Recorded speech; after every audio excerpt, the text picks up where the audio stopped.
All right, so let's dive into this pretty wild 2024 election. Huh? Yeah, I mean, a president winning a second term, exactly. that's not something you see every day. Donald Trump just pulled it off, though. He did. And not just that he won the popular vote, too, which Yeah. no Republican has done since Bush way back in 2004. Wow.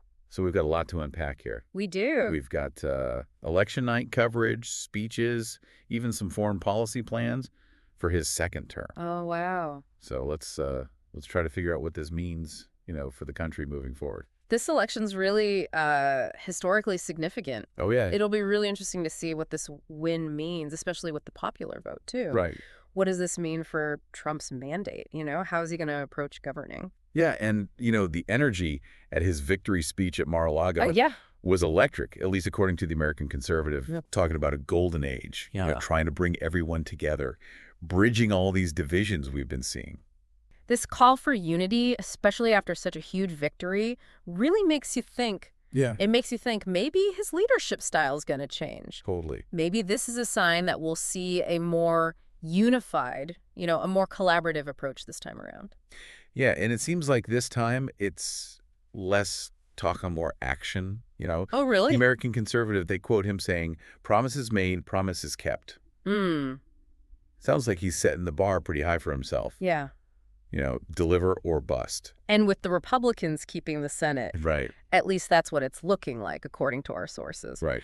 He's got a really good chance to make some real progress on his agenda. Totally. I mean, this is way better than last time Oh, yeah. when he had to work with a divided Congress. Right, sure. This could be huge. Okay, so let's move over to Trump headquarters. Okay. That RedState article Yeah. really paints a picture, Mhm.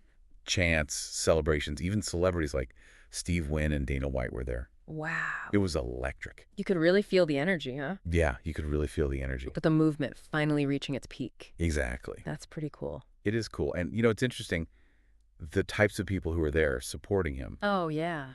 I mean, Red State highlights this, the diversity. Hmm. It really seems like his appeal goes way beyond just the traditional Republican base. Interesting. And even Trump himself, he seemed kind of taken aback by the whole thing. Really? In his speech at HQ, he said, "Look what happened. Is this crazy?" Uh-huh. Wow. I think even he was a little surprised Yeah. by how big this win was. It is a big win, especially with the popular vote, too. That Love really changes the story. Totally. It really silences some of those criticisms from 2016, That whole electoral college thing. Right. Now he has a clear majority. Oh. Gives him way more legitimacy this time around. Yeah, for sure. And what really gets me are those little personal moments amidst all the politics. Oh, yeah. The Red State article, it talks about Trump's son casting his first ever presidential vote. Wow. And for his dad, too. That's great. And Melania's book is topping the bestseller lists. That's awesome. Those are the things that really stick with you. Yeah, those personal touches. Yeah. They really give you a glimpse of the man, Exactly. behind all the politics and speeches. Exactly. And Yeah.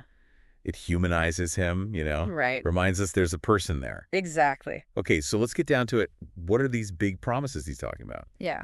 Red State highlights a few, like strengthening the nation, beefing up security and protection, Right. and reviving the economy. Mm-hmm. That's a pretty ambitious to-do list, It is ambitious. don't you think? Yeah, but it's also pretty consistent with what he's been saying all along, Right. throughout the whole campaign. Right. So the question is, how's he going to do it? Right. How's he going to turn these big ideas into, Right. real action? Yeah. And how's he going to deal with all the, roadblocks that will inevitably pop up? Totally. And, before we move on, there's this one quote from Trump that really got to me. Oh, yeah. This was in his speech covered by OAN. Okay. He said, "God spared my life for a reason, to save our country." Wow. Pretty heavy stuff. Yeah. Especially with that assassination attempt in Butler, Pennsylvania, still so fresh in our minds. Right. Really makes you think, doesn't it? It does. It makes you wonder what impact it had on voters, Yeah. on the whole election. Totally. And it really raises questions about the state of our, political discourse these days. For sure. We really need more unity and understanding, Yeah. especially in times like these. Yeah. Okay, so speaking of serious matters, let's shift our focus to the global stage. Okay. The defense blog, They talk about Trump's foreign policy stance. Right. He said, I'm not going to start wars. I'm going to stop wars. That's a bold statement.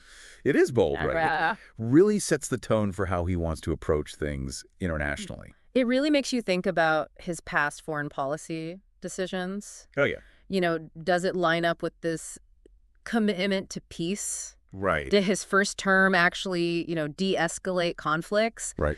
These are the kind of questions we need to think about. Totally. Got to look at the whole picture, right? Yeah, context is everything. Okay, so let's go back to that golden age idea he keeps bringing up. Right. Is that just campaign talk? Yeah. Or is there a real chance for a better future with him at the helm? Well, it's the big question, isn't it? It is. We have this huge win. Maybe we'll see a different side of Trump this time around. Right. He's made some big promises, and there are some really big challenges ahead. Yeah. It's going to be a fascinating 4 years. It is, that's for sure. This could be a turning point for America. Who knows? Absolutely. Well, on that note, maybe we should take a little break, Yeah. gather our thoughts, and then when we come back, Yeah. we'll dig a little deeper into what this all means, for the average American. Sounds good.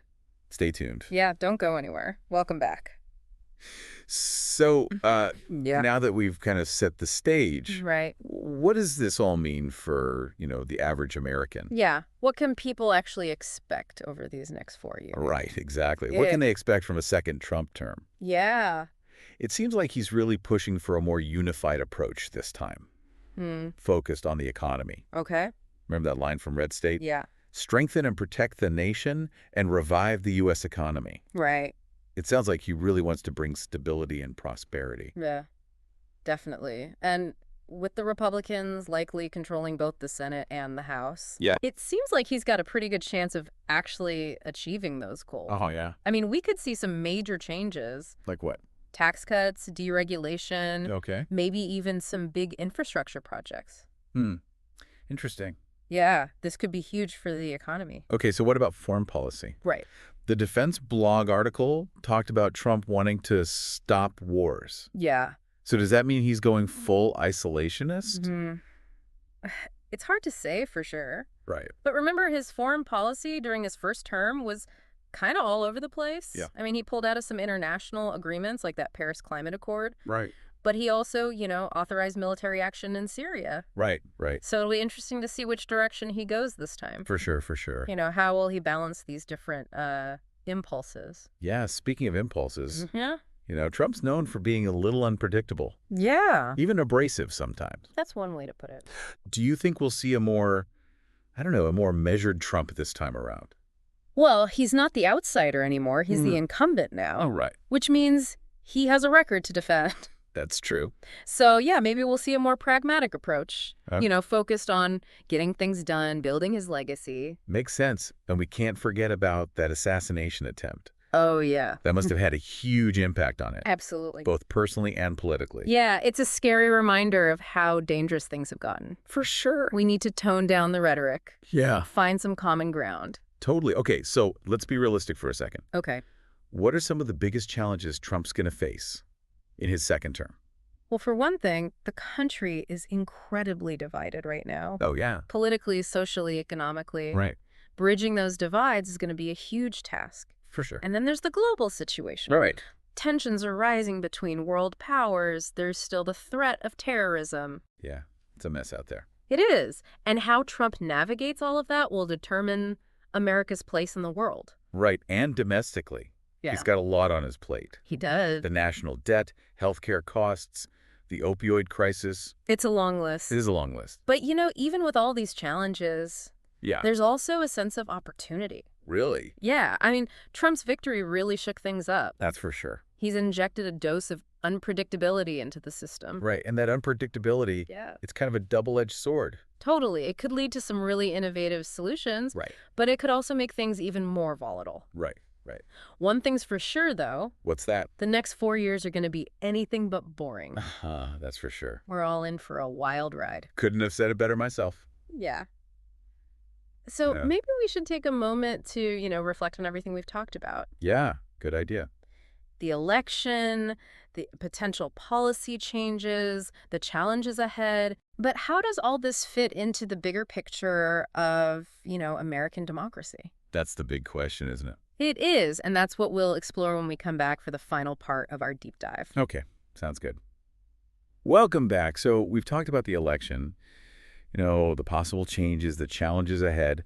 Right. But what does it all mean, you know, for American democracy? What's the big picture here? It's the question, isn't it?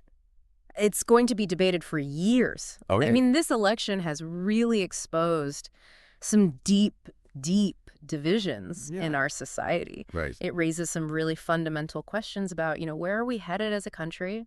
It's pretty rare to see a president win a second term, Right. but not consecutively. Exactly. That's unheard of in modern times. It really shows how volatile things are. Yeah. Politically. I mean, people are dissatisfied with Yeah. how things are. We haven't seen anything like this in decades. And remember, it's not just the Electoral College this time. Right. He won the popular vote, too. Right. That tells you something. A lot of Americans, they connect with his message. Yeah. Whether you agree with his policies or not. Right. It's important to understand why people support him Totally. if we want to make sense of what's happening. Yeah. And it seems like one of the reasons is people want a strong leader, someone who's not afraid to shake things up. Right. Someone who will challenge the establishment. Exactly. And Trump definitely fits that bill. He does. And that kind of leadership, it cuts both ways. What do you mean? It can be good, inspire hope, get things done. Right. But if it's not balanced, it can be dangerous. Yeah. It can lead to, ignoring democratic norms. It's a tough balance for sure. It is. And as we talked about,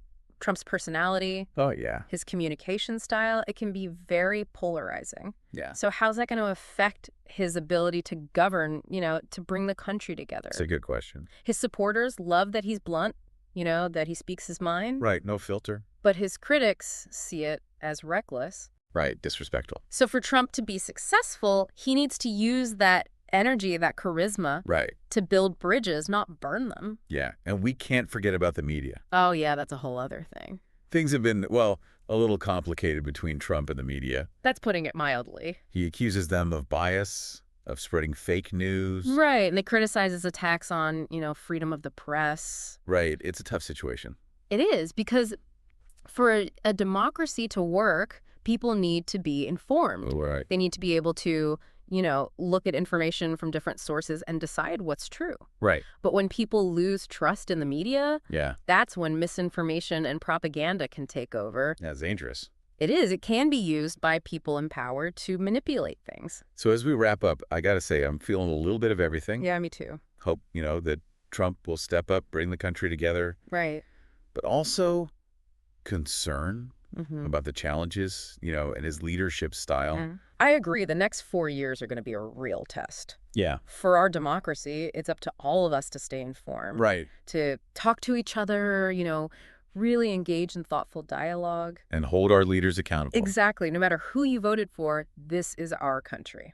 Well said. And on that note, I want to leave our listeners with one final thought. Okay. Are we about to enter a new era? Or is this just more of the same? Only time will tell. Yeah, but one thing's for sure. What's that? It's going to be an interesting ride. That's for sure. Thanks for joining us for this deep dive. Thanks for listening, everyone.